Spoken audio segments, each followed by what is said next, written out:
Good evening, and we've come to the end of the session. So all of you must be eager to catch your trains or flights or taxis back home. Um, I'll try to be as brief as possible. And I was told by my team that I should speak less and take more questions. So she's going to show the card much before you're all going to show.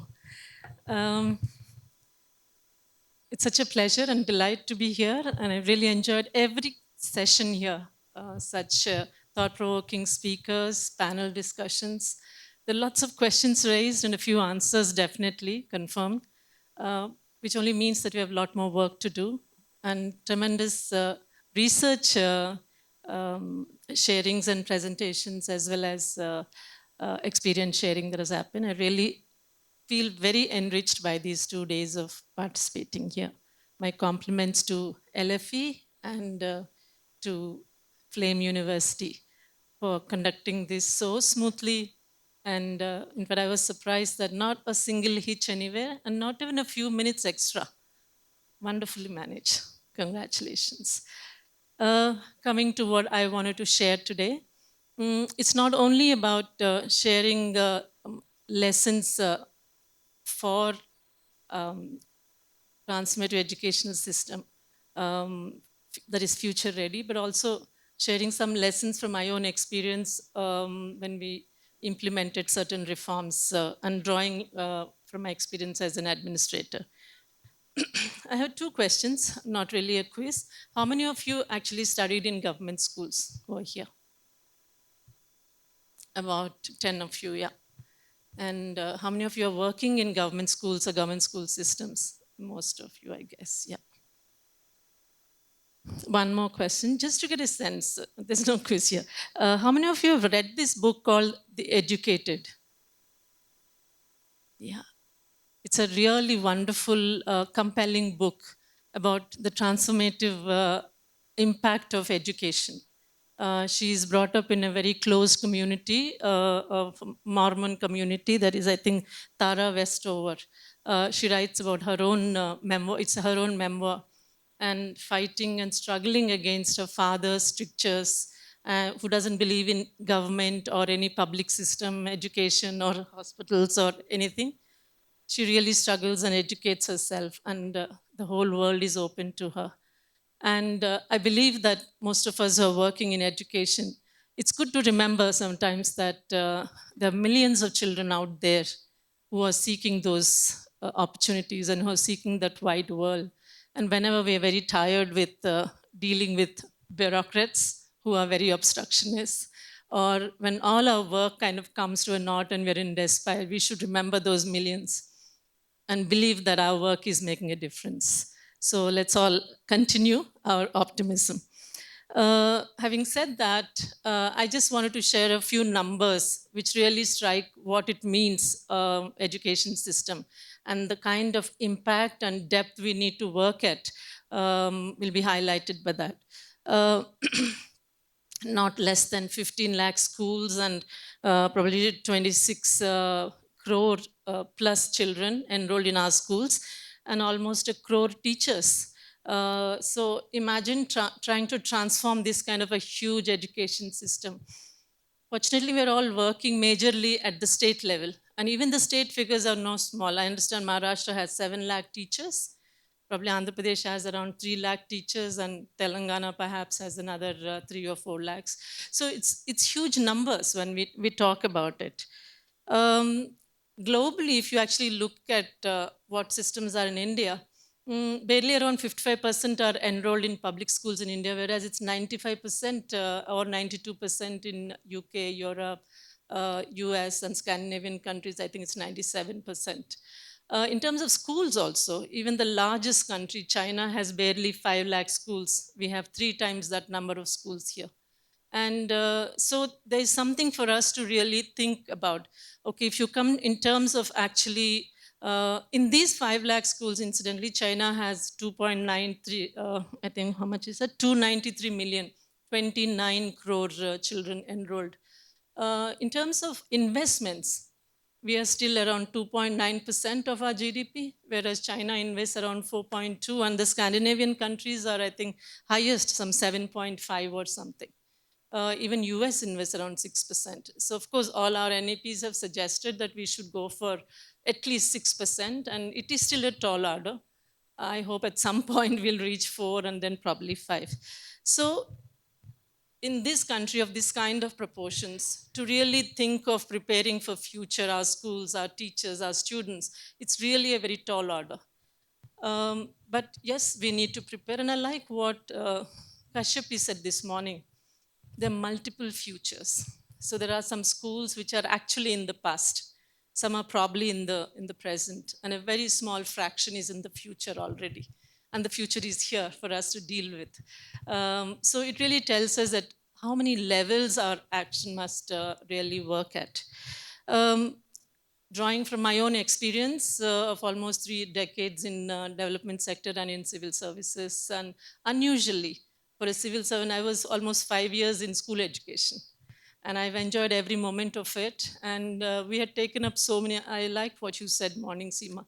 Maximum you can do 2 initiatives if you are a commissioner or a secretary, but it was possible to do many of them, and some of them sustained. Some, of course, got changed. At least 4 or 5 I can say how they're critical for being future ready. One is investments. We do need huge investment.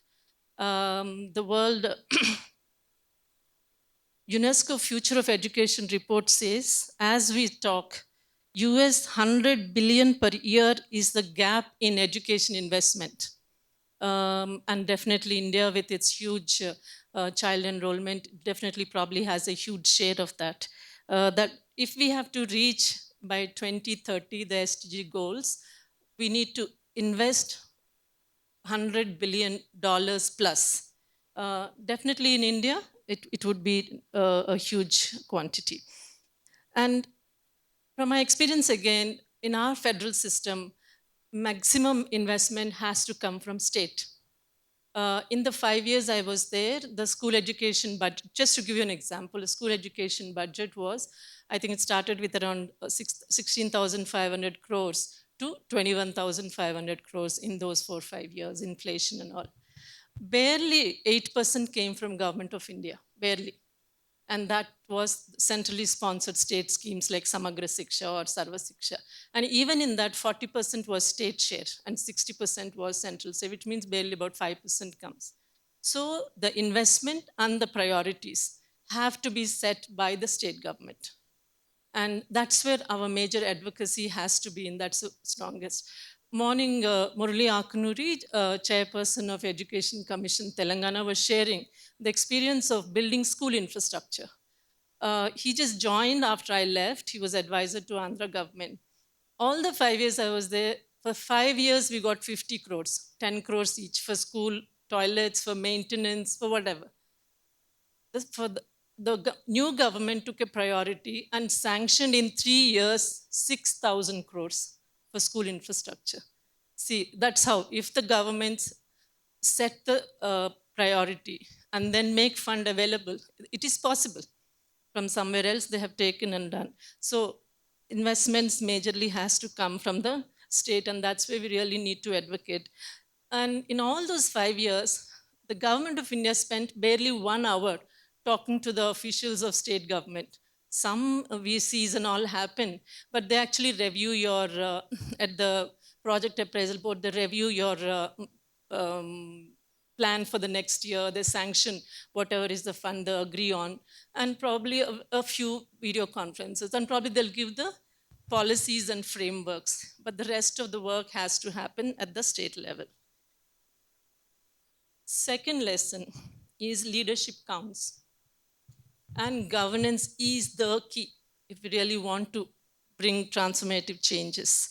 And it is frustrating to deal with government, and it's frustrating for us within the system. So I can understand for many of you from outside how frustrating it must be. But there's no substitute.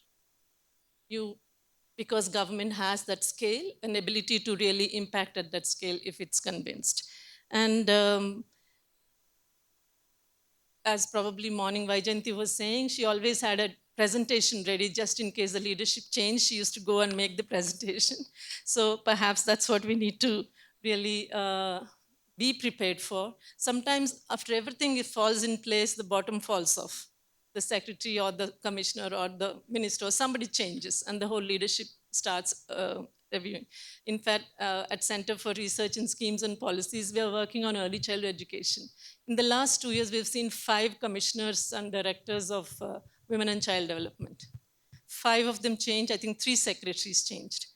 So it's kind of starting all over again. I understand when I'm on the other side of the government. Um, how much of capacity building? Plenty. And that's where everyone comes, academicians, experts, CSOs, NGOs.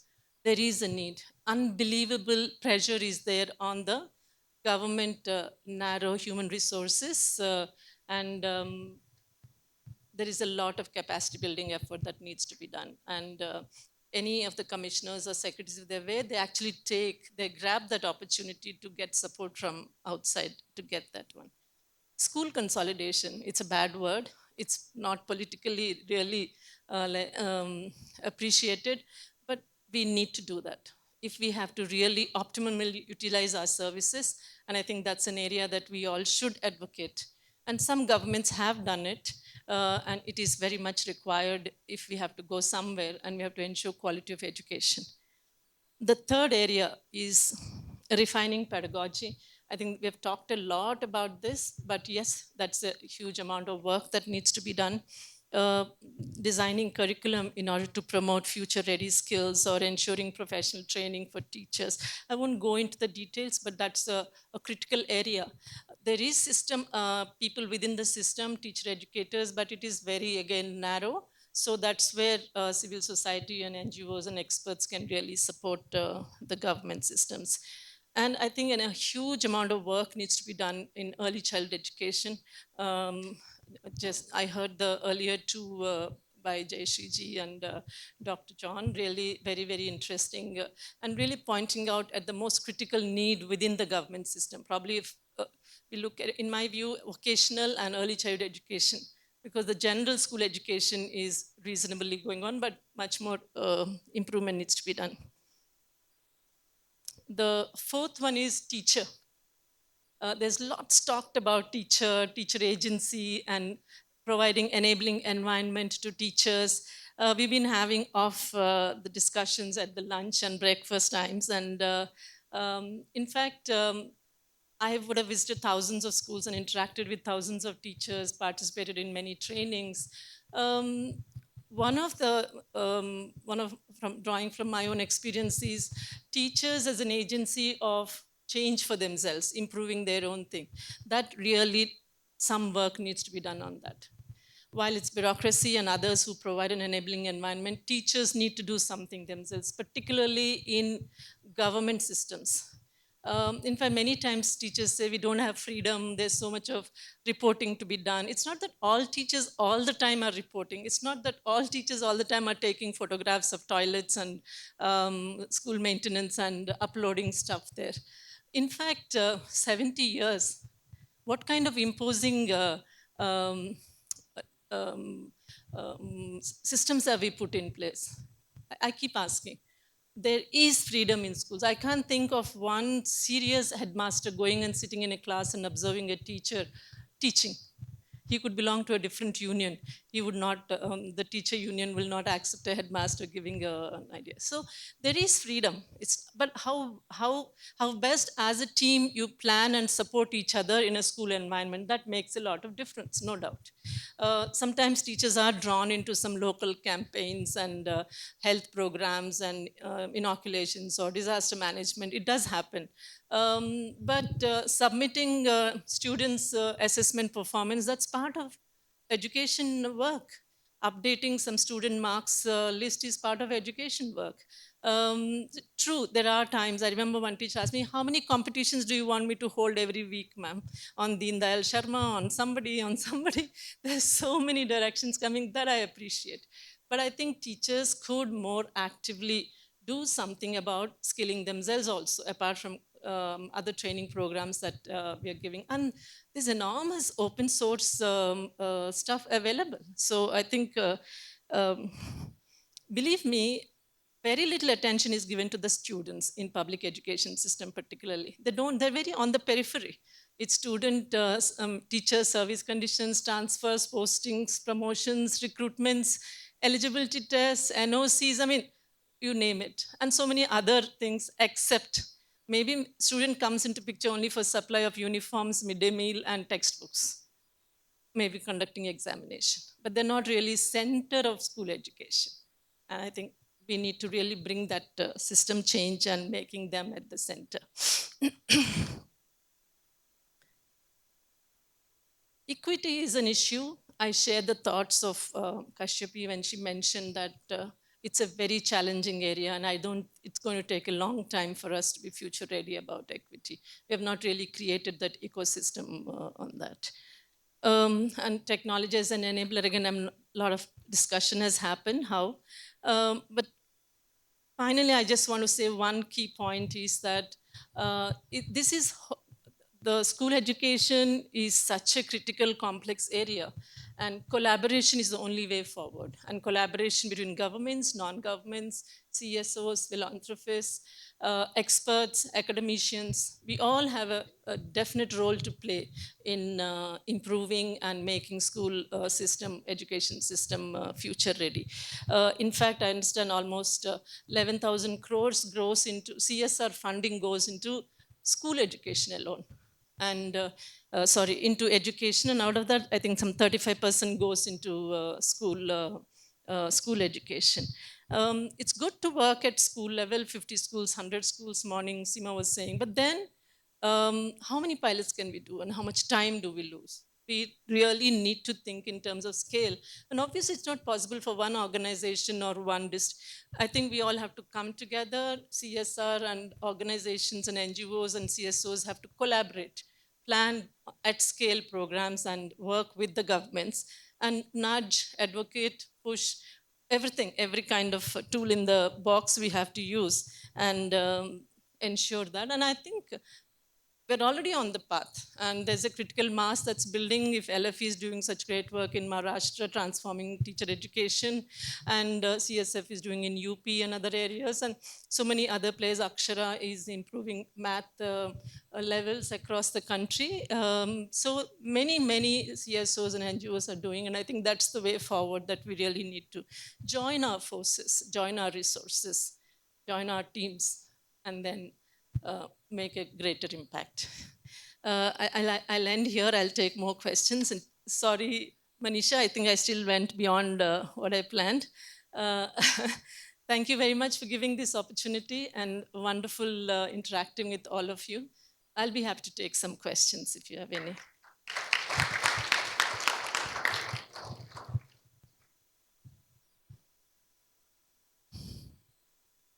And like in any system, government system also has some lighthouses, and we just have to identify them and work with them.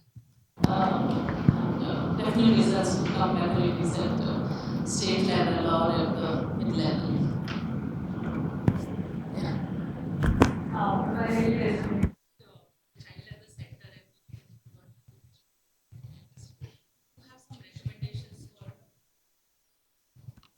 Okay. Uh, I will just repeat. So, I really resonated with the point of keeping the child at the center when we are doing all of this work, whether it's with the teachers or with any of the changes we want to make. Would you have any recommendations of what should we do in terms of our actions that really keeps the children at the center?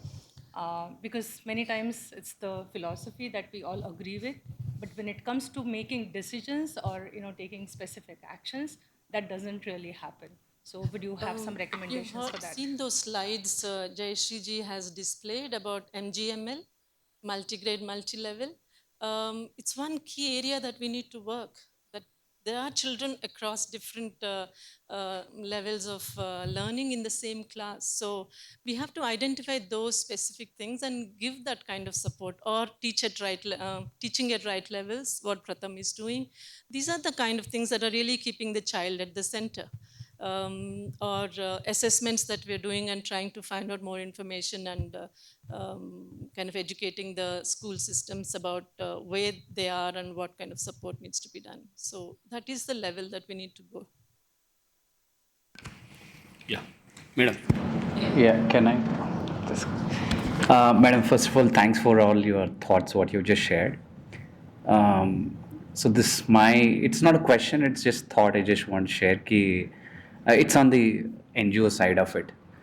I know you said last word if you want to prepare our student for the future readiness. The only one way is to collaborate with the non-profit CSO plus government. But non-profit side, so there is a lot of organization, they come with their own models, Yeah. right? Probably you see a lot of organization is working on maths, English, probably local language, Kannada or Telugu, whatever. But each organization, if each organization comes with their own model, and what the teacher has to take, what the government has to take, or can CSO not just reinventing the wheel, can just see if there is any model very successful, can be adapted in different region also. I think here government has a very key role to play. I could share an example of what Assam government has done in the last 3-4 years. They're working with 5 or 6 NGOs, Pratham, CSF, language learning, and Vikramshila, all that. But they have done a lot of discussion, consultations with each other, and they have identified in FLN who will do what, which area they will do. So somebody in SCRT, maybe somebody in the commissioner's office, in government should take that kind of role, or at least have a partner like Ajim Premji University or somebody who will support and work with them to identify the special skills of different speciality of different models and see what really can be scaled up. So that's one way I think it can be done. But the leadership must come from government side.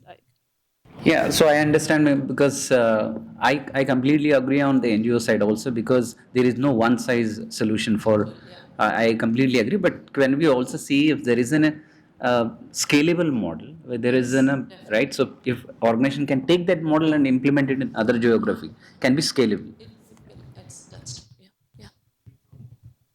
Being from Andhra, ma'am, you must know of how many different innovative programs were implemented in the state.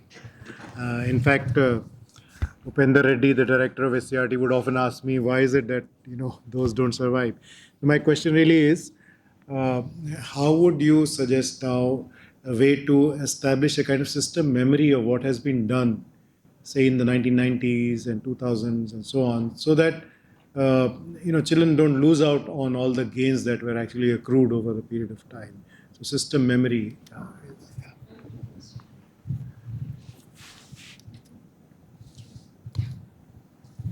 Very good question. In fact, when we started this Ananda Lahari program in Andhra Pradesh in partnership with the Rishi Valley School, for the same MGML, multi-grade, multi-level, to address that gap in the primary schools, we identified some 1,500 schools, and the whole training was going. And when some teachers saw, they said, "Ma'am, about 8 years ago, we implemented the Sneha Bala program. It's Yes. exactly the same thing." Same.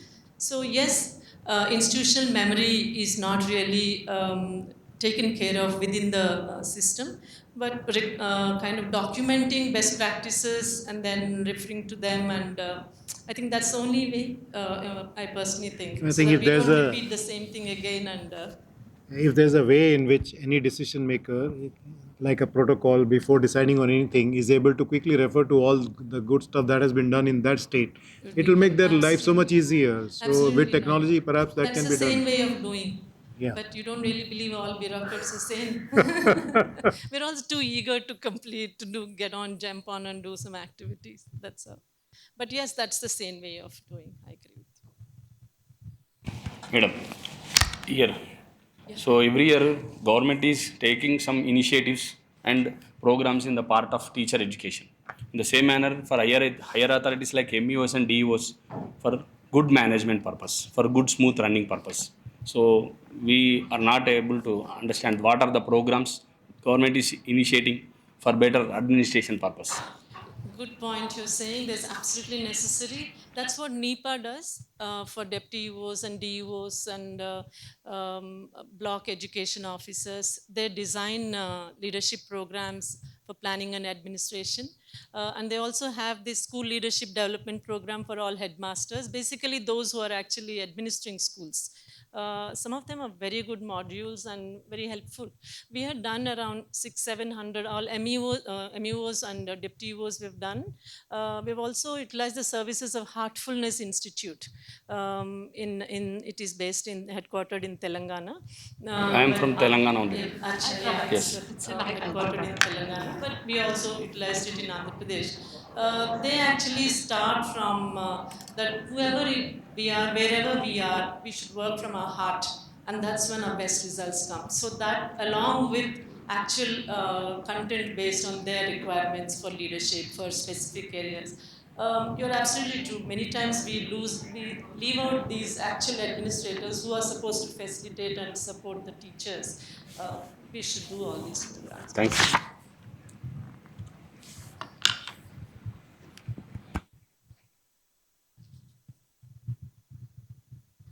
Any more?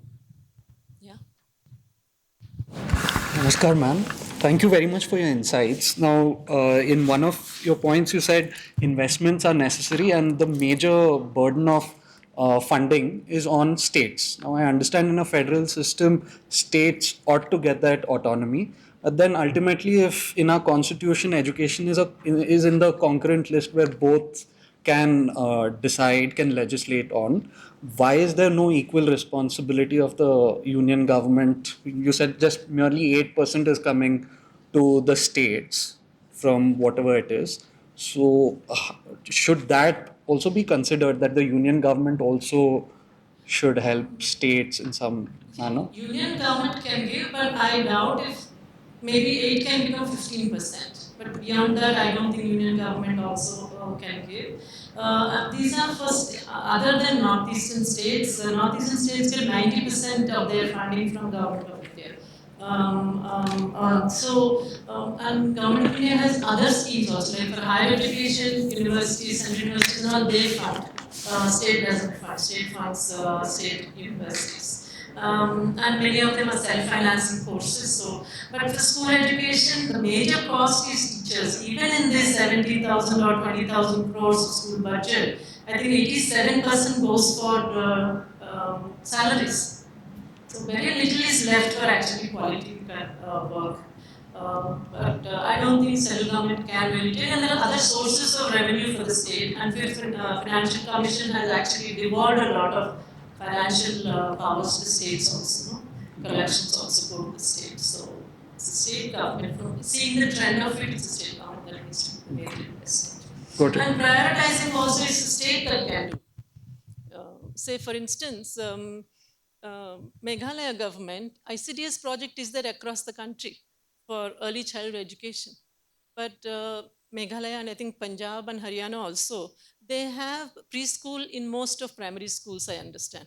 So that is an investment the state has decided to do, I understand. So similarly, in fact, the number of preschools in primary schools is around 8,000, whereas Anganwadis are barely 5 to 6,000 in Meghalaya state. So that's a priority of the state. So now the education policy was made by the union government, and now Karnataka refused that again because of the political context. So if states have so much of responsibility, should they not then get that autonomy to create their own policies? They do create, and because it's in concurrent list constitutionally, the law, the act of the government of India overrides the state government. So, for instance, right to education, they followed what government of India has, national parliament has cleared. State governments have also reenacted. But any modifications and amendments done to the acts will have to be enforced by the state government also. Similarly, government of India gives broad policy framework, and actual implementation, state has the freedom to modify. Thank you very much. Okay, one last question. It's time to close. Ma'am, as you mentioned that teachers are the epicenters of change and how their skill development can bring a change in the society and in within the system. But I worked with in Telangana, and what I've understood is that they are also pulled into different things at the same time, and and but how system also want quick fixes of things. they want quick results, they want like good results.